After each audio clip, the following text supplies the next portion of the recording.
വക്കീലേ, ഒരു കാര്യം ഞാൻ പറഞ്ഞേക്കാം. നിങ്ങളെ കാണാൻ വരുന്ന ആളുകളുണ്ടല്ലോ, വായ നിറച്ച് മുറുക്കി ഈ മിറ്റത്ത് തുപ്പടുത് നിർത്തിച്ചില്ലെങ്കിൽ എന്റെ സ്വഭാവം മാറും. എന്റെ സ്വഭാവം മാറി കഴിഞ്ഞു. വൈകുന്നേരം ഞാൻ വരുമ്പോഴേക്ക് ടാങ്കിൽ വെള്ളം നിറച്ചില്ലെങ്കിൽ എന്റെ സ്വഭാവം ഞാൻ കാണിക്കും. ചീത്തയായാൽ ഞാൻ മഹാ ചീത്തയാ. ഈ തള്ളയുടെ ധിക്കാരം അവസാനിപ്പിക്കാതെ നമുക്ക് ഇവിടെ സ്വൈരായി ജീവിക്കാൻ പറ്റില്ല. ഞാൻ മേലാണെങ്കിൽ അത് തിന്നത്രേ. അതിന് ഈ തള്ളക്ക് എന്താ ചെയ്തോ? ആരുടെ നിന്റെ തള്ള? ഞാൻ വക്കീലായിട്ടാ സംസാരിക്കുന്നത്. വേലക്കാരന്റെ സ്ഥാനത്ത് നിന്നാ മതി. അതിനാരാ ഇവിടെ വേലക്കാരൻ? ഞാൻ വക്കീലിന്റെ ബന്ധുവാ. അതേന്ന്, ഞങ്ങള് ബന്ധുക്കളായിട്ട് വരും. അതൊക്കെ പോട്ടെ.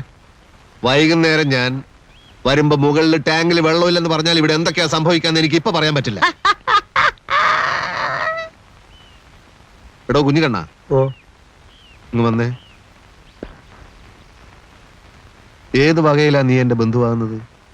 വേറെ ഒന്ന് രണ്ടാളോട് നീ ഇത് പറഞ്ഞതായിട്ട് ഞാൻ കേട്ടു, അതുകൊണ്ടാ ചോദിക്കുന്നത്. അതിപ്പം വക്കീലിന്റെ ഇളച്ചന്റെ. നിർത്ത്.